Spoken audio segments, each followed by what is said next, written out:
audience. But I got to know that he graduated from electrical engineer from Rio in 1963.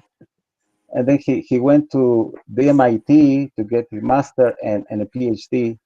And he got his PhD from MIT at the age of 27 in 1967. Then he went to Recife to start the physics department there. He was a pioneer there, and then he always managed to mix physics and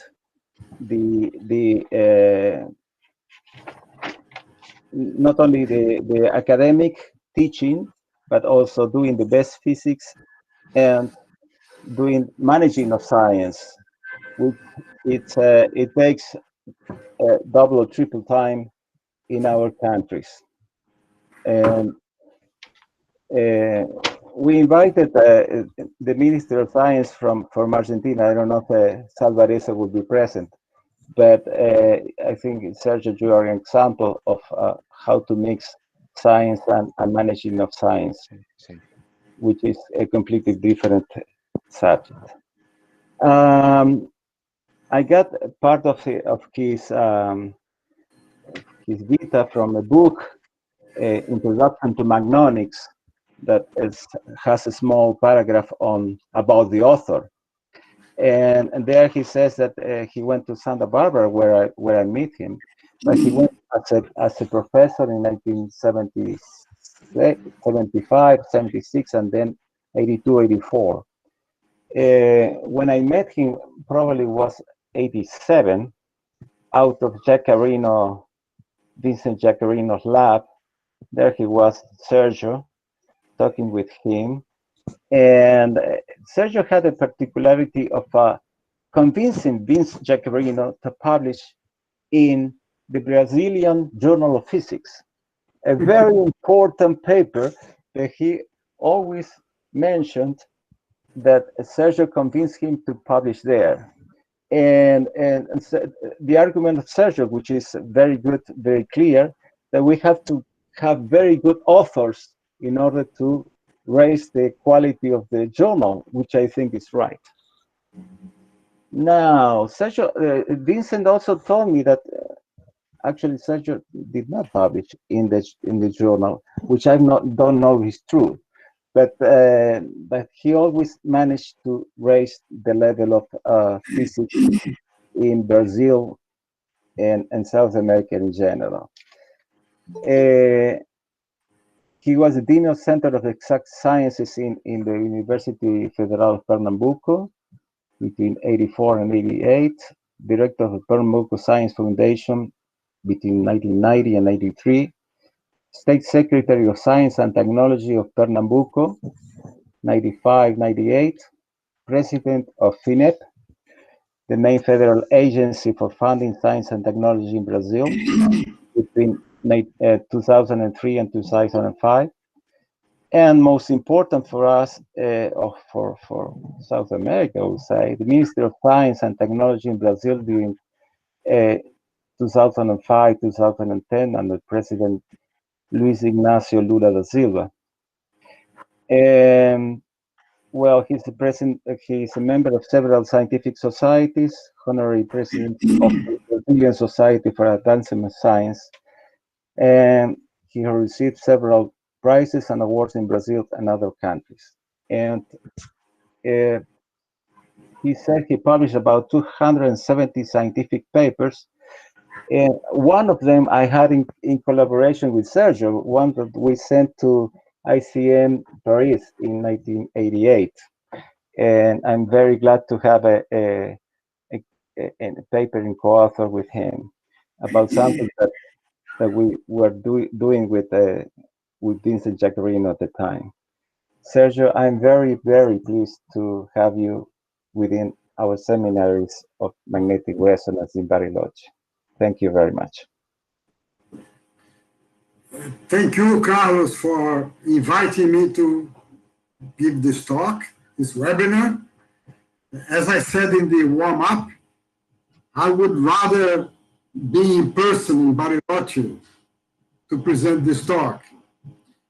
But I don't leave home. I had been at home for 9 months now with no travel. I thank you for the invitation. As I mentioned in the warm-up, a few years ago, I agreed to go to a conference in Bariloche, but I had last-minute problems and I couldn't go. I never been there. I hope I'll go there someday. You're welcome. You'll be welcome, of course. The title of this talk, Surfing on Spin Wave for 50 Years, means that I'm going to talk to you about what I have been doing with spin wave for 50 years. So this is a long presentation. I'm going to have to show the slides very quickly. And most of it is about my work. And at the end, I'll give an explanation for this. So this is a big summary of what I'm going to speak about. I'll begin actually 90 years ago, and then I'll be talking about various spin wave phenomena that I have had the chance to work with. In the last topic is Magnon Spintronics. So as you know, this is the magnetization curve, spontaneous magnetization curve of a ferromagnet, and this curve was measured for the first time about 130 years ago by several people. Pierre Curie gave a big contribution of this, and Pierre Weiss proposed a model for the ferromagnetism. And then Felix Bloch studied the low temperature part of this curve in more detail. The thing is that in the model of Pierre Weiss, the excitations would be made of localized spin deviations. And then Felix Bloch showed that this is not the ground state, this is not the lowest excited state of the system. He showed that the states with lower energy, they correspond to collective spin deviation, not localized spin deviation. And Bloch called these excitations, this collective excitation, that would be important in low temperatures, spin waves. So the name spin waves was coined about 90 years ago. We can treat the spin waves either with a semi-classical approach or a quantum approach. I'm going to show very briefly both. The basic equation for the semi-classical approach is the Landau-Lifshitz equation here. The magnetic field here involves all contributions, including the external applied magnetic field and also the exchange field. The exchange field is the field that the field that runs resulting from the action of one spin on the other. By doing an approximation that is valid for low wave numbers, one can show that the effective magnetic field has a static part, but also has a part that varies in space and varies in magnetization, given by the Laplacian. If we consider the transverse component of magnetization, Mx and My, and introduce this definition, this M plus variable, if we replace this in the Landau-Lifshitz equation, we obtain for M plus an equation that has the same form as Schrödinger's equation. This is Schrödinger's equation. That's the kinetic energy for a particle, potential energy, and this is the energy. So this is an equation that shows that spin waves are waves that have a dispersion relation just like electrons. The energy increases with the square of the wave number and also has a gap due to the applied magnetic field. So this is a view of the spin waves. This means precessing about the equilibrium direction and with a phase that varies in space. And this is a dynamic view of the spin waves. And as I said, without any other complication, the dispersion relation for small wave numbers is quadratic with wave number. So it has this shape here, just like an electron. And the gap is gamma H. Gamma is the gyromagnetic ratio. The value is 2.8 gigahertz per kiloerston. So for a field of a few kiloerston, the gap is in the microwave region. The mode with k equals 0,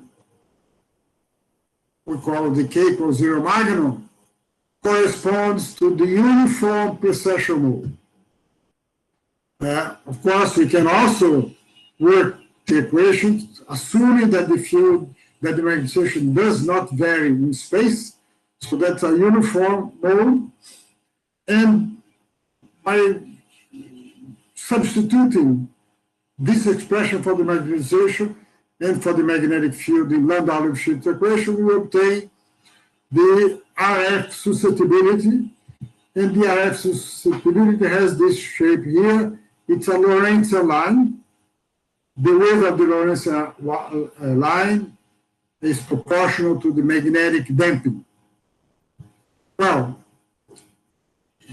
the predictions of Bloch were considered a theoretical speculation until in 1946, Griff, who worked with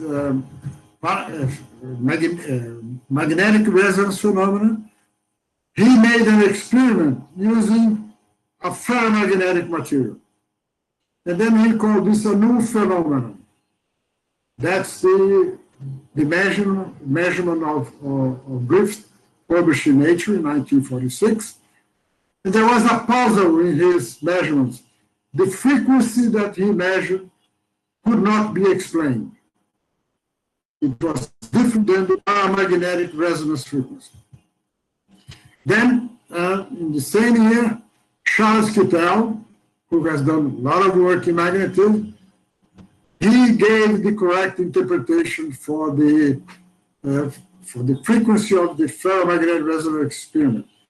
He introduced the dipolar interaction or demagnetizing effect, and he showed that the frequency was not simply gamma H. It was given by this expression here. This is known as the Kittel's equation that we use all the time in interpreting ferromagnetic resonance experiments. Well, there are several techniques to study spin waves or magnons. The simplest one is the one that one uses a microwave generator that sends, and then a circulator and a waveguide that sends the radiation to a cavity or to any type of microwave support, and we observe the reflection. And if we have a film of permalloy, this is the shape that we normally measure. And we measure this, not the Lorentzian, because we also have usually modulation coils. So on top of the static field produced by the electromagnets, there is a field, an AC alternating current field produced by the coils, so as to increase the sensitivity of the measurement. We normally use a lock-in. In the processor, there is a lock-in amplifier. So we measure the derivative of the Lorentzian with respect to the field, and that's the Lorentzian derivative. Another technique that I'm going to speak about is inelastic light scattering, either Brillouin scattering or Raman scattering. In this way, in these experiments, the the sample, we have a laser that shines light on the sample, and we measure the scattered light and use some type of spectrometer to measure the frequency shift, and the scattering has to obey energy conservation and also momentum conservation. And of course, inelastic neutral scattering also obey energy and momentum conservation. And these are, in this case, with neutrons, one can vary the momentum here over the whole Brillouin zone. So one can actually measure dispersion relations. I'm going to talk about this material shortly. This material is intramarine. Once it was said this is the fruit fly of spin wave research, of magnetism, because Yale was discovered in the 50s, in 1956, and until today, despite that it has a complicated structure with 24 spins in each unit cell, it is the material with the lowest magnetic damping known. And this material has been used for several decades for studying spin waves, Bose-Einstein condensation, more recently, insulator spintronics. If we may make an fMRI experiment with Yale, we obtain a very narrow line. This range here is 30 Heston. In the previous slide with permalloy, it was 200 Heston.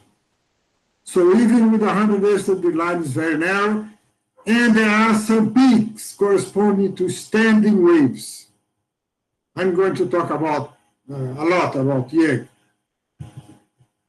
Now, the first observation of a spin wave, not with k equals 0, was made in 1958 and published in the first volume of Physical Review Letters. It was a paper by Sive and Tannewald, and they used a film of permalloy, and they saw several resonances. The resonance correspond to standing spin waves bouncing back and forth in the surfaces of the film.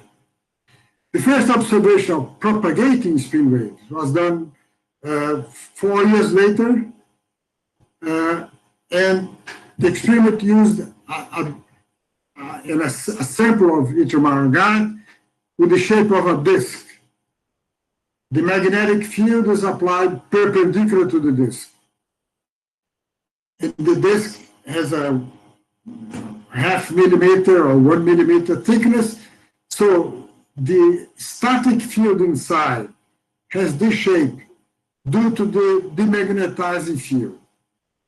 So since the dispersion relation moves up and down with the magnetic field, there is one point here, actually one circle here, in which the spin wave has k equals 0. So what they did was to send pulses, microwave pulses, and vary the magnetic field.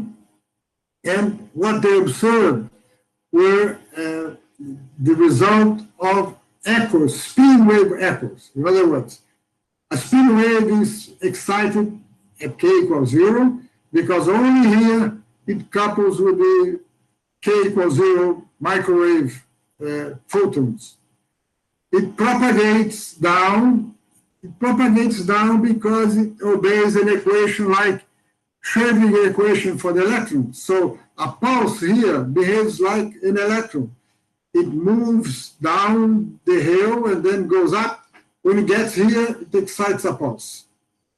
And the delay of the pulse depends on the applied magnetic field. because the slope here varies with the magnetic field. And this was published in Physical Review Letters 1962 by John or James, I don't remember, Eschbach. One can also do experiment with propagating spin waves. And I'm going to describe the experiment that I made in 1965 or 6, using a rod, a cylinder of yttrium ion gallium. The experiment was designed to show a prediction made by my thesis supervisor. I had a thesis supervisor. His name was Frederick Morgenthaler. He died a few years ago. Morgenthaler was a theoretician, and he had no theoretical student. He was all theory was done by himself, but he only had experimental students. He had normally 4 or 5 PhD students and 1 or 2 postdocs. So he never gave many suggestions regarding details of experiment. He gave ideas. And I'm going to show what the idea that I was trying to prove. So the idea is, by sending a microwave pulse here, we excite a spin wave pulse that propagates in the rod and comes back, and it's detected by another antenna. Here is the detection scheme. So this is the microwave pulse, and this is the spin wave echo. By varying the magnetic field, the delay varies. Now, this trace here corresponds to the frequency, not the frequency, the current applied to the coil. This is the spin wave echo. So at this field, we have a spin wave excited at some point here. And this is the current in the coil. And what my supervisor proposed was that if we change the magnetic field in time, while the spin wave is propagating, the frequency changes in time. So by changing the delay of the current in the coil,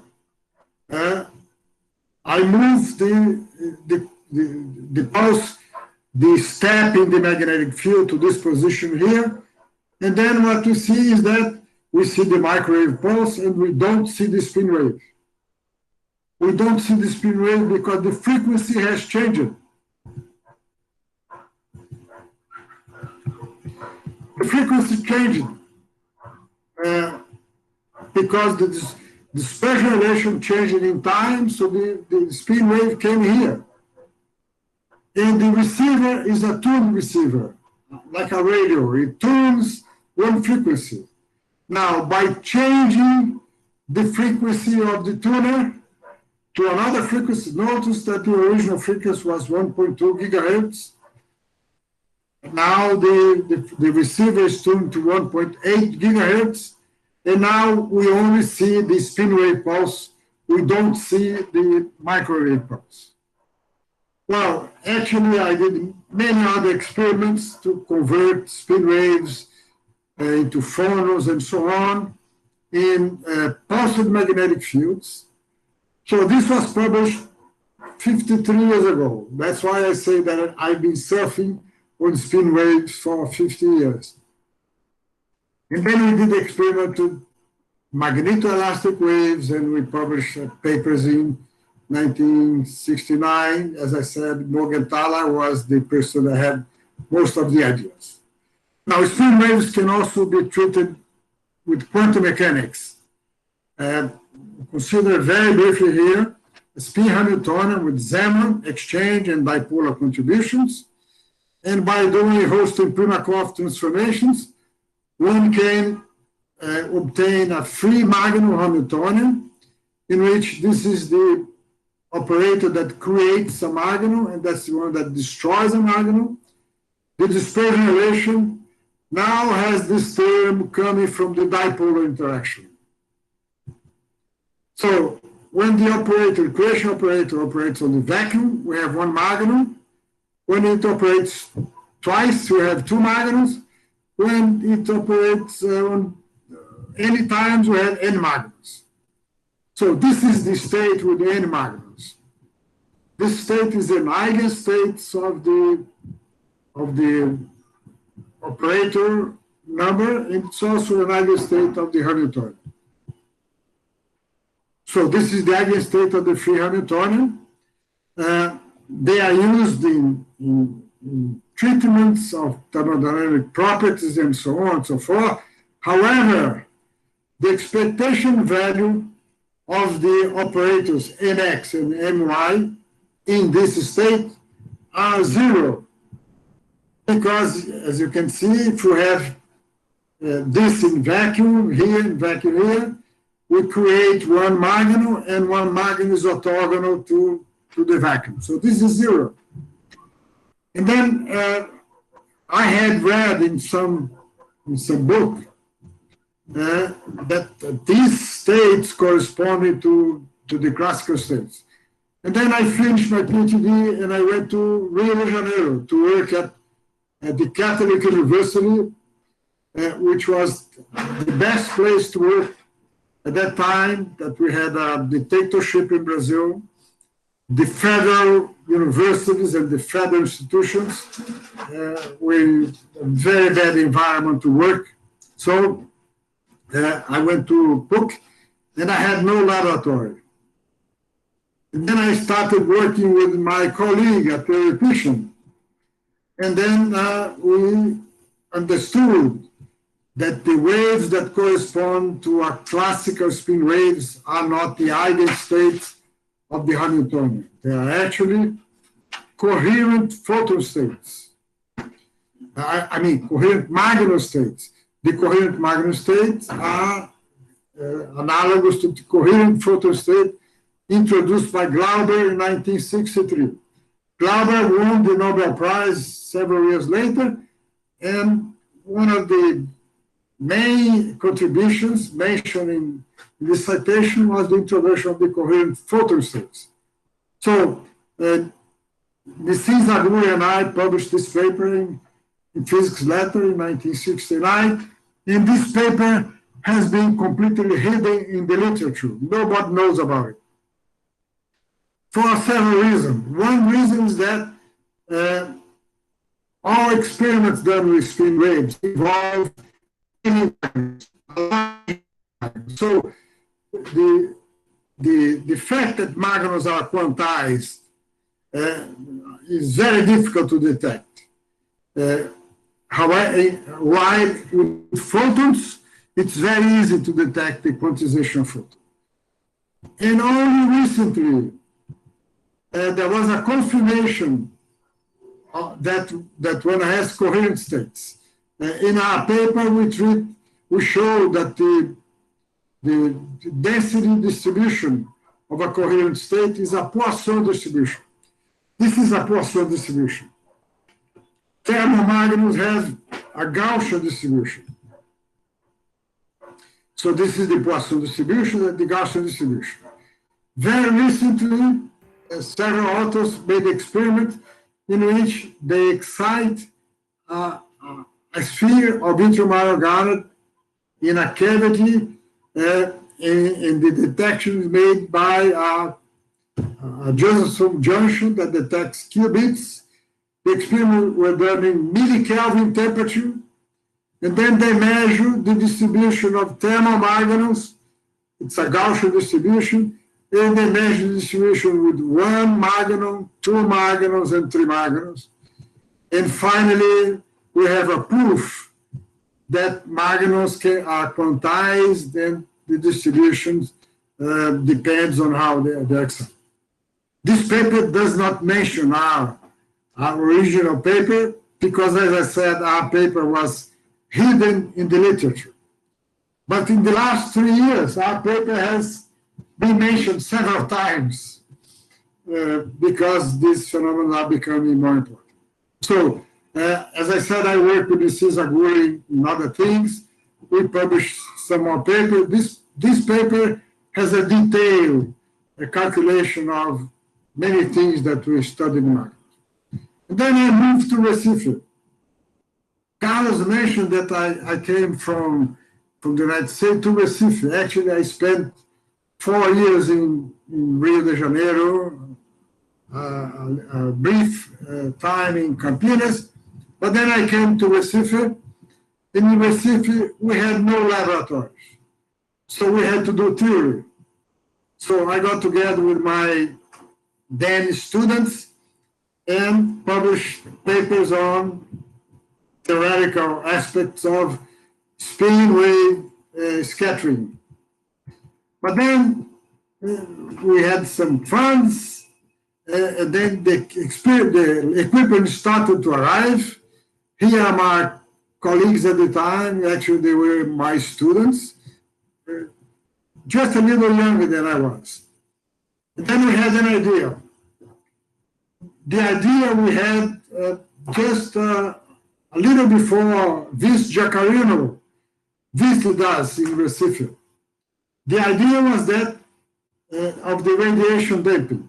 If we have spins precessing like this, we have magnetic moment radiation. If the stored energy is given by this, the relaxation rate due to the radiation damping is given by this expression, power divided by the energy, and this gives this relation. So the line width, the ferromagnetic resonance line width due to radiation damping is proportional to the volume. And then we discussed with Jacarino this thing. In fact, we suggested this to explain some experiment that a student he had done with antiferromagnetic manganese fluoride. I'm going to speak more about this later. And then he suggested this experiment, and we did this in Recife. We use a horn antenna to excite the ferromagnetic resonance in YEG, and we detect the radiation. If we have a small YEG sphere, the line is very narrow. If we have a sphere with a larger volume, then the line becomes broader due to radiation damping, and this we published it in a proceedings of a conference, and it's also hidden in the literature. The proceedings of the MMM conference, published by the AIP, they are not indexed in the Google Scholar or in the Web of Science. So these things are hidden in the literature. This paper is not mentioned. So this paper was published in co-authorship with Jacarino that gave the idea. And Jacarino visited us, and we always took visitors to the beach, and we played soccer. Here's Jacarino with a soccer ball. My colleagues at that time. So now I'm going to switch to Magnons in antiferromagnetic materials, and I have to rush because I've been talking for half an hour. Of course, antiferromagnetic materials also have spin waves. In a simple antiferromagnet like manganese fluoride, there are two sublattices, two spin sublattices, so there are two modes of excitation. In one mode, the spins process in one direction, in one sense. In the other, they process in the opposite sense. With no applied field, we have this dispersion relation. Notice that the gap here is much larger than in ferromagnets. Now we are talking about terahertz frequency. And the two modes are degenerate. If we apply a magnetic field, then we lift the degeneracy. One branch moves up, and the other branch moves down. And for the K equals 0 mode, one moves up, the other moves down. When this one reaches this value here, the system switches to the spin flop phase. We have a soft mode here. There is a phase transition here we go to the spin flop state. So one can do experiments with microwave frequencies in this region here. And we did some experiments in Santa Barbara. I went to work with Jacarino in Santa Barbara 2 times, actually, in 2 sabbatical years. So we measured the AFMR frequency as a function of magnetic field. And we get the end of this line here. If we vary the temperature, the frequency change. And if we measure the field as a function of temperature, we have a measure of the spin flop phase transition as a function of temperature. The circles here represent our measurements. The open circles represent all the measurements. And our measurements are very well explained by theory. They are much more precise than the older measurement with ultrasonic methods. So this is a paper that shows the measurements and also the theory. The theory was done in partnership with Robert White, with whom I started to interact, and I'll show about our paper here. Well, as Carlos mentioned, he also went to work with Jacarino in Santa Barbara, and he also went with manganese fluoride at large fields, but he worked with films, manganese fluoride films. And what did they see? They saw standing spin waves, just like the one that I showed in one of the first slides. This is, to my knowledge, the first demonstration of standing spin waves in antiferromagnetic material. By changing the thickness of the film, they measure, they see different standing wave patterns, of course. So this was published. Carlos was already involved in the experiments. Louis made the samples, Carlos made the measurements with the help of Alan King and Jacarino. Well, at the end of my stay in Santa Barbara, I got involved in a very interesting measure proposed by Alan King. We had a film of antiferromagnetic material with deposited metals on the 2 sides, and then we had a capacitor. And then we measured the capacitance. And the measurement of the capacitance showed, made possible measurement of the dilation. And then Carlos did these measurements. I had helped to make the sample, so I was a co-author of the paper. And this paper was published in Journal de Physique. It was presented in the ICM 1988 in Paris. As I said, I started interacting with Bob White in theory. Bob White has a very good book on magnetism, he's a theoretician. So we did the theory to explain experiments. I've always done theory to explain experiments, not to propose experiments. So we did several calculations for different antiferromagnetic materials, always compare the calculation with experiments. So another chapter. Spin waves can also be excited non-linearly. All I showed before correspond to linear excitation. Now, if due to the dipolar interaction, when the magnetization processes and the spin wave is propagating in a direction, let's say perpendicular to the magnetic field, the Z component of the magnetization has a frequency which is twice the precession frequency, because it's oscillating here with twice the frequency.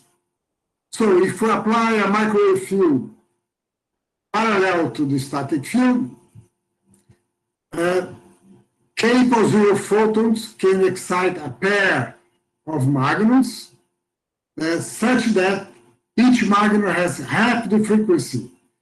This is shown in the diagram here. Each magnon, each photon excites a pair of magnons with opposite wave number to conserve energy and momentum. And since this is a nonlinear process, this process is observed only when the amplitude of the driving field exceeds a certain threshold. This is the so-called parallel pumping process. The theoretical idea of the parallel pumping was proposed by supervisor Morgan Thaler, and only a few years after he proposed this, this was verified experimentally. So this is the measurement of the critical field as a function of the static magnetic field when the experiment is done by increasing the amplitude. When the amplitude reaches the critical value, then there is a disturbance in the cavity. Now, I returned from Santa Barbara and I started working at different things, nonlinear excitation of Magnons, and this measurement done by a student of mine. If you keep increasing the field, after the threshold for nonlinear excitation, there's a second threshold. This second threshold corresponds to the excitation at which two modes are excited. Two modes. And this is the scheme. And this is also a nonlinear process. And if you excite two modes, then you can have an exchange of energy between the two modes. This exchange of energy takes place at low frequencies, around 1 megahertz. So these experiments, which were done in 1985 or 6, were done at a time that we had no, this was the way to record the experiment. We had an oscilloscope, storage oscilloscope, and we had a Polaroid camera, so we had to take photos. And these are measurements done with a spectral analyzer. So the oscillation here has a fundamental frequency, and as we increase the driving, then there is a bifurcation, and we see a Feigenbaum route to chaos. So Flavio Aguiar did his PhD thesis with the spin waves pumped by parallel pumping, and we observed several routes to chaos. We also did calculations. One can use the spin wave equations, introducing the nonlinear interaction. This comes from the nonlinear interaction, and we solve the equation numerically, and we can see all, we can see the Feigenbaum routes. In other words, we start from period 1, period 2, period 4, and then chaos. And then another student did experiments to control chaos. The control of chaos had been predicted theoretically for any system. And the first system in which chaos was controlled was a spin wave system. This was done by using a modulation coil and applying a low frequency magnetic field. As the amplitude of the frequency increases, you see that we go from chaos to order. The experiments were done by my colleague Antonio Azevedo, published in 1991. Well, then we got involved in other things, but then at one time in 2006, I was away from the lab. I was working in Brasilia. I had no students. But then one day I saw these nice experiments by Demokritov and colleagues, Bose-Einstein condensation of Magnons. And one of their papers said coherence. When they said coherence, I thought of the coherent states, and I went to understand the paper. The experiment they done were this. They do parallel pumping experiments with the microwave field in the strip line here, and they use Brillouin light scattering to study the excitation. The idea is that photons at this frequency excite a pair of magnons, and if you excite with pulses, the magnons in the short interval decay in time, and they condense to the bottom of the spin wave band. It's important to call attention that this spin wave band has this form in a Yale film with the field applied parallel to the film. I had not shown this dispersion before because I was talking about bulk samples. This is valid for a film, so they did experiment with the film. So they did more detailed experiments with Brillouin scattering. They did this very brutal experiment. They launch a pulse and they see the spin waves with at certain frequency concentrated in some region of the Brillouin zones. These are K parallel and K perpendicular to the magnetic field.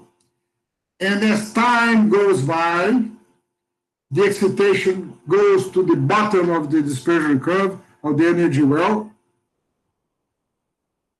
And they observe Bose-Einstein condensation.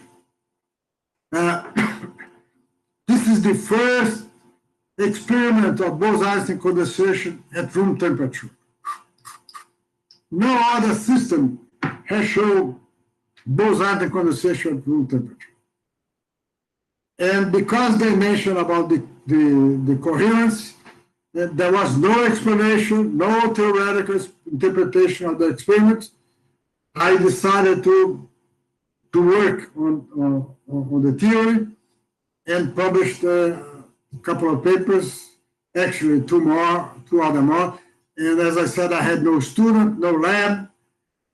Fortunately, I learned how to do theoretical calculations, very simple calculations, no complication. And then I can survive in any environment. Of course, I'm doing calculations now that the lab is not working with the pandemics, and then I had to do calculations. Fortunately, I can do some. Next, I only have 15 minutes. I have to rush. I'm going to describe very briefly some very nice experiment that my student did recently. The question is, can we convert a spin wave into an elastic wave? We know that there's the magnetoelastic interaction.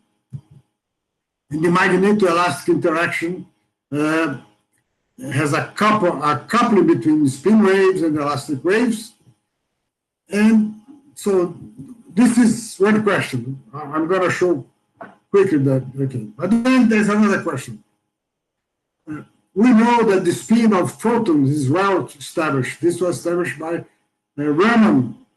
Raman got the Nobel Prize for the Raman scattering. But he worked in many things, and he proved that photons can have spins. Photons propagate, photons can have polarization, normally have polarization perpendicular to the actual propagation, and if they are, since there are two photons, if they are circularly polarized, this is spin. And the photon spin can be plus or minus h bar. Now, due to the magnetoelastic interaction, the Magnon dispersion relation, which is here, crosses the phonon dispersion relation, and at the region where they cross, there is a repulsion between the two dispersions, and the interaction here is not, it's a hybrid interaction, Magnon-phonon interaction. If I show this in a log scale, the question is, if I excite a magnon with OK, can I convert into a photon? Well, I would have to do this. And to do this, as we see, we have either to change the momentum or the energy of the magnon. In a uniform magnetic field, momentum is conserved. In a time constant magnetic field, energy is conserved. So we have to vary one of those. In my thesis, as I mentioned, I varied the magnetic field in time, and I could see the conversion. So the experiments that we did recently were done with a film of yttrium iron garnet. This is an antenna that excites a spin wave pulse packet. We make a non-uniform field by using two rare earth magnets. So we have the field vary like this. And then if we excite magnons, they are excited at the position at which k equals 0. And then as they propagate, they approach the Magnon-phonon region. And then at some point here, depending on the value of the field, it becomes a photon, phonon. So we did experiments to detect this. We did experiment by detecting the microwave, and we did with Brilliant scattering experiment using the following artifact. We do back scattering experiments. Now, if we have behind the sample a mirror, then the incident light can be considered the reflected light. In this case, to conserve momentum, we can vary the momentum of the excitation in the plane by varying the angle of the mirror. So we can vary the momentum, and this is the scheme that I already mentioned of the Brilliant scattering experiment, and we can measure the Stokes and the anti-Stokes peak, and by varying the magnetic field and varying the angle, we can detect either magnons or phonons. And then we measure the polarization of the scattered light.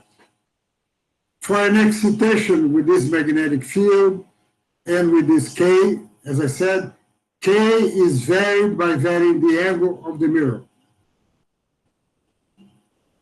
For this excitation here, it's a magnon. We have an analyzer in front of the spectrum of the interferometer. The light is circularly polarized. Now, the next excitation here is a phonon. We know that it's a phonon because of the dispersion relation. We also measured circular polarization. So the light scattered by phonon is also circularly polarized. Now, one can say, well, perhaps this is unpolarized light. So to demonstrate that the light is circularly polarized, we used a quarter wave plate to convert the circular polarization into linear polarization, and we prove that this circulation was circular. So the conclusion was that the light scattered by phonons generated by Magnon-phonon conversion, circular polarized, indicated that they have spin, and this was published in Nature Physics a couple of years ago. Antonio Azevedo is my partner in our experiment, my colleague, and Orlando and Daniel Mayor are students. Now to the last chapter, I still have 10 minutes. Magnon Spintronics, I'm going to be very brief. Spintronics is the area of physics and technology that makes use of the electron spin to perform new functionalities. Of course, in macroscopic samples, the electron loses the spin in collisions. Now, if we have very thin layers, an electron moving from one layer to the other, it keeps its spin information, and actually one can have spin-dependent transport. Peter Greenberg did in the 80s experiments with ferromagnetic films coupled with a non-magnetic field, and he observed that depending on the thickness of the non-magnetic field, the interaction could be either ferromagnetic or antiferromagnetic. How did he do this? By measuring the Magnon peaks. This is measured by Brillouin scattering.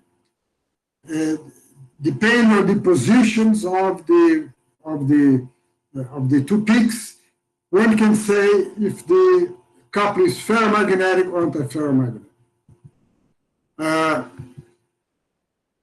At the same time, our colleague Mario Barbish, who is Argentinian, now he's Brazilian. He was born in Argentina, but he's been in Brazil since he was a kid. Mario Barbish is a professor at the Universidade Federal de Rio Grande do Sul. He was spending a sabbatical with Albert Ferth, and they did magnetoresistance measurements in a magnetic multi-layer coupled antiferromagnetically, and they detected the GMR. The GMR was very important because it made possible magnetic sensors for hard disk drivers, and this changed the history of hard disk drives. By the GMR sensors made possible to have very small reading heads. Ferth and Greenberg won the Nobel Prize in 2007 for their discovery of the GMR. Greenberg also did GMR experiments simultaneously with Ferth. So this gave birth to spintronics. And in the early days of the spintronics during the 90s, people studied several phenomena in multi-layers. The newer areas involve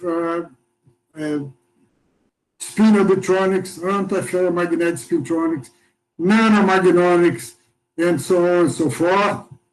We in the 90s began doing experiments in tri-layers. So we did Brillouin scattering and also FMR. We did some experiment. I have to rush here.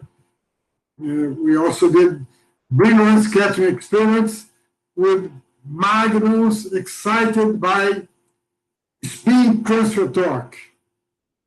This was the first detection of magnon excited by spin transfer torque. But the excitation was, the detection was indirect. Later, people did direct, very direct measurements, very interesting. So in people began working on spintronics.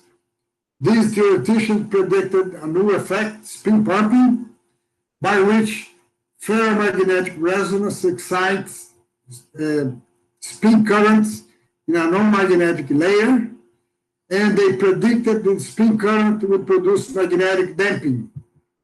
And then my colleague Antonio Azevedo did the experiment in which it was a tri-layer.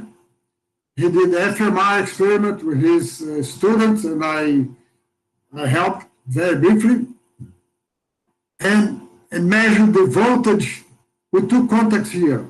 So this is the FMR signal, and this is the voltage.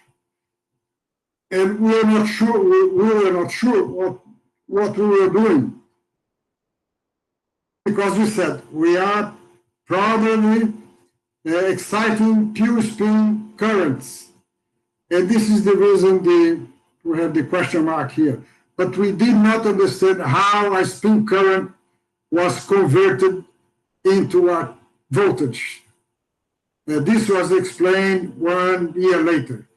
This paper was also read in the literature because it was published in a supplementary volume of the Journal of Applied Physics.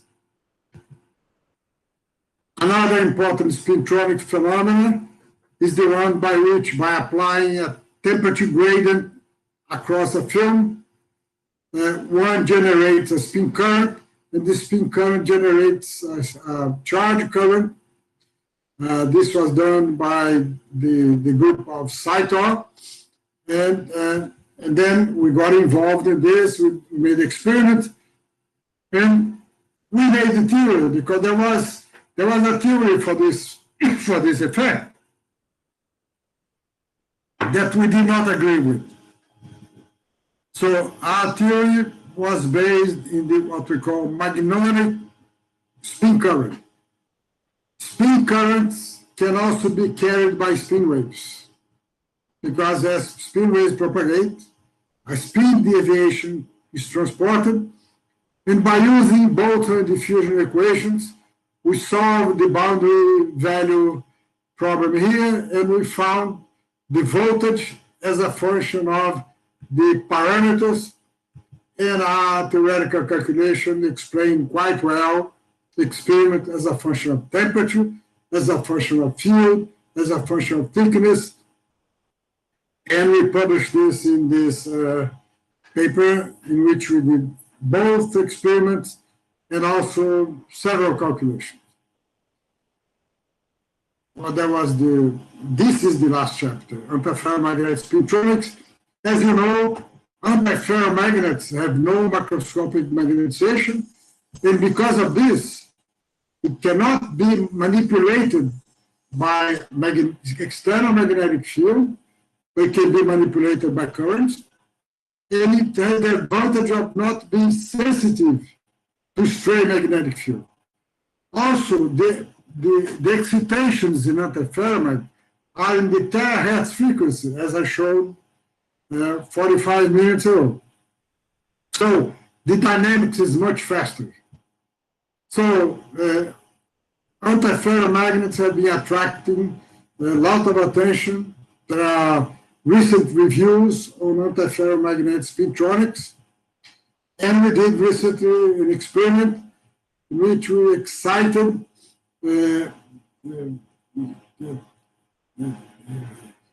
by using a temperature gradient across an antiferromagnet, nickel oxide. Nickel oxide is an antiferromagnet up to room temperature, in fact, above room temperature.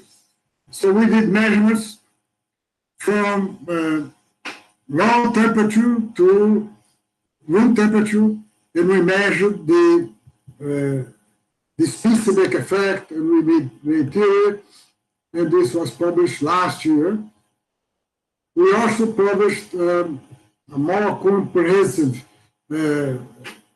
explanation of the theory of the specific effect, both in ferromagnets and antiferromagnetic insulators. This was an invited paper 2 years ago. And last year, we also had an invited tutorial on antiferromagnetic magnons. Well, Magnon Spintronics is a very live field of research. People are hoping to make new devices with magnonics. This is a review article of 2015. This is a more recent review article. Actually, this is a month old. Review on spintronics is more general than Magnon Spintronics by Hillebrands and many co-authors. Bernard Denis, who is French, working in many things in this area. In their paper, they compare several properties of magnetic devices with semiconducting devices. For example, the speed diffusion length in magnetic materials is of the order of nanometers, while in semiconductors is micrometers. So there are very many comparisons. People are hoping to to have new devices based on spintronics. So spintronics is developing rapidly with the discovery of new phenomena involving charge, spin, and heat currents, and offering good opportunities for basic and technological research.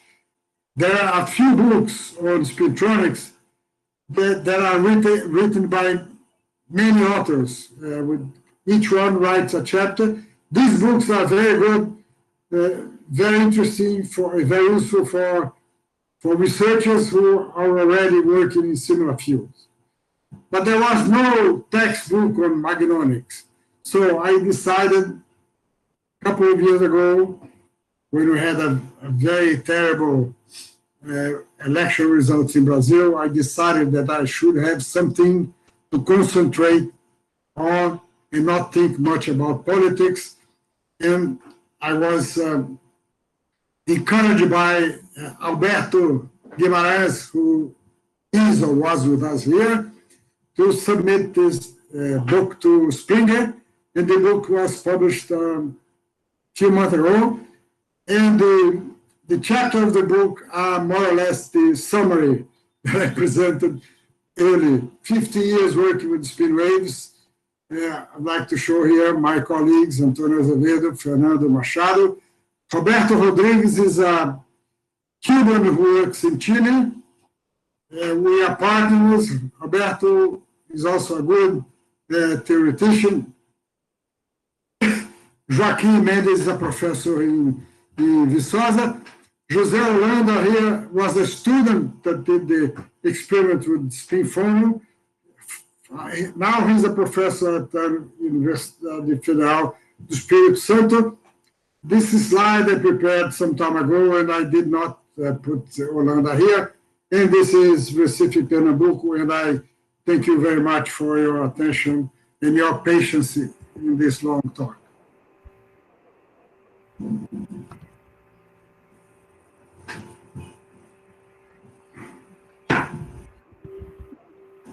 Okay, thank you, Sergio, for sharing the history of your work about wave and along the last years in a very descriptive and didactic way, not only from an experimental and theoretical point of view. I think most of the members know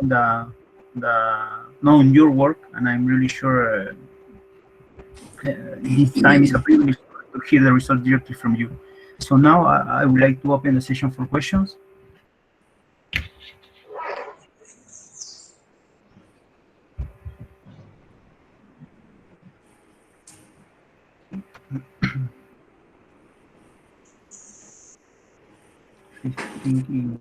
So much information is difficult to ask questions.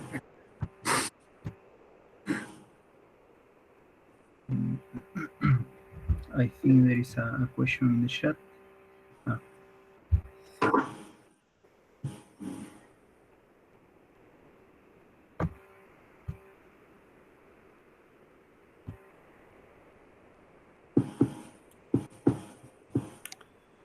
Hello, can I speak? Yes, please go ahead. So I'm Gianluca Gubbiotti from Italy. Hi, Sergio. We were in contact in the last months. Hi, Gianluca. Glad to see you here. So I don't have any question. I just want to thank you for the nice review. And I have to admit that some of the oldest paper wasn't unknown to me. So I appreciated a lot your historical review. And the last thing is that I want to thank you for writing this very nice book.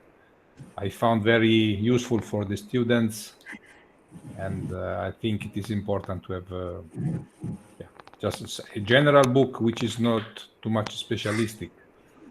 And with this, I would like to thank you and Julian for inviting us from Italy and giving me the possibility to listen to Sergio for another time, since it's not so easy to travel for conferences, so we cannot meet.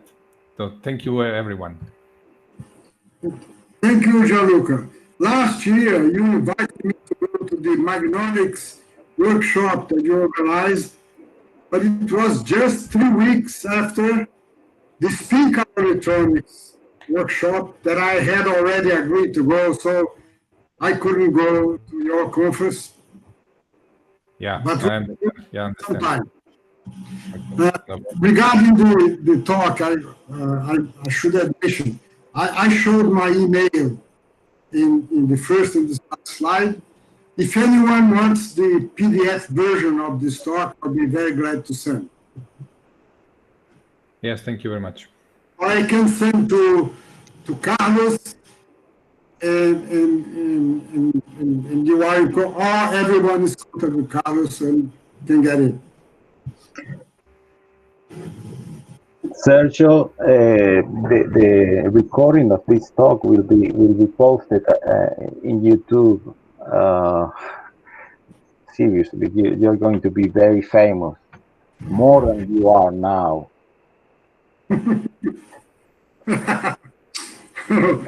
Now that I have the microphone, can I ask you, what are you seeing any application of antiferromagnetic insulators in?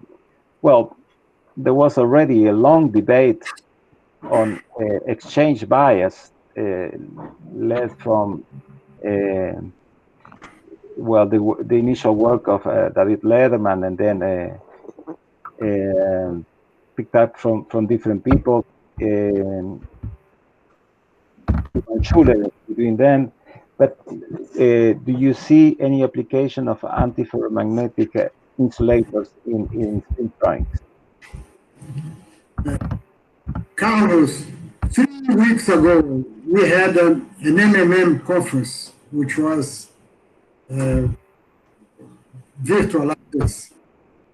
And then there were 2 interesting symposiums for me. There was one on spin wave excitation and transport in antiferromagnets. In this one, Matthias Clauy presented new results on metallic antiferromagnets. Metallic antiferromagnets are promising to be used in memories because one can write and read directly with currents. But then there was a presentation in another symposium, I forgot the name, and then Young presented an experiment, a paper, in which the idea involves this spin orbit torque. And he shows a device in which there is an important role played by antiferromagnetic insulators. In the spin orbit torque, the torque is produced by a current in the plane, and the torque is perpendicular. But then he showed that through a very thin nickel oxide layer, one could transmit this torque. So people are using antiferromagnets and looking for new properties and new applications. Some people promise many things with antiferromagnets. Since I work mostly in basic research, I always am a little skeptical of some of the proposals for application. But so many people are working these things, and as I mentioned, the nickel oxide can transport spin current. If the nickel oxide has a thickness of a few nanometers, the transport is very efficient.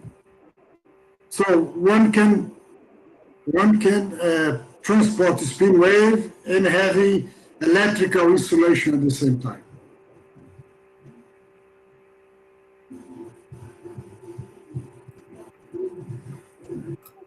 Thank you very much.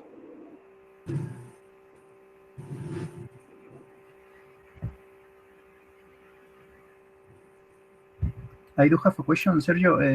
I'd like to know, this is more for general, like a general question. I'd like to know which type of antiferromagnetic systems are you working on, or are you planning to work in your laboratory in the forthcoming months or years? We worked in exchange bias phenomena 20 years ago. And we used mostly two materials because they are room temperature. Nickel oxide, that is an insulator, and iridium manganese, that is a metallic. So a few years ago, we did the first experiment to show a spin Hall effect in iridium manganese, not a ferromagnet. So metallic antiferromagnets, they have, besides several properties, they also have spin Hall effect and inverse spin Hall effect.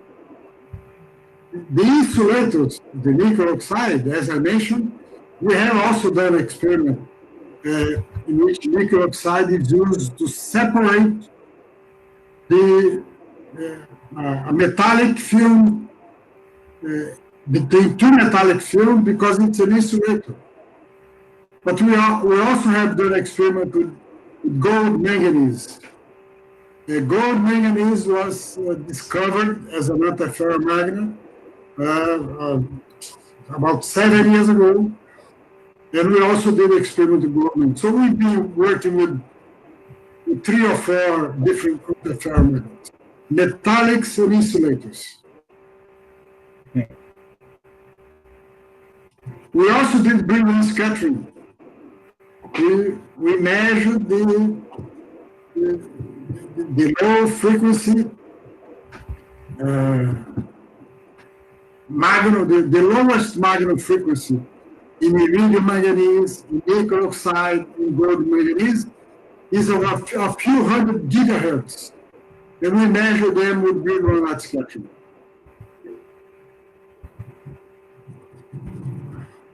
Okay, thanks.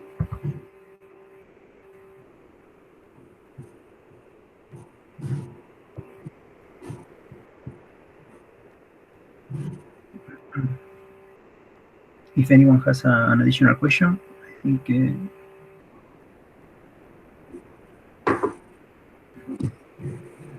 Okay. Before, I don't know if Carlos has an additional comment before finishing the Sergio's talk. No, actually, I just want to thank all the speakers that have contributed to this seminar. And I just want to thank you particularly, Sergio, for accepting to give us this broad talk about surfing on spin waves for 50 years. I think you have a good experience with all possible waves. So I thank you very much. It's been a pleasure. And also want to show my admiration for a person that has been able to work in physics and politics in the way you did it. I think all Latin America is thank you for your work in this area, both areas. So thank you very much, Carlos. It was an honor. Close the year of your seminar. Thank you very much for the invitation. Thank you. Well, we let you free now. Un gran abrazo, Sergio. Un abrazo también. Muchas gracias. A mi noche de paseo, turista o como científico cuando você quiera. Abrazo grande. Grande abrazo para todos. Bueno, gracias. Nuevamente. Se fue Sergio. Bueno.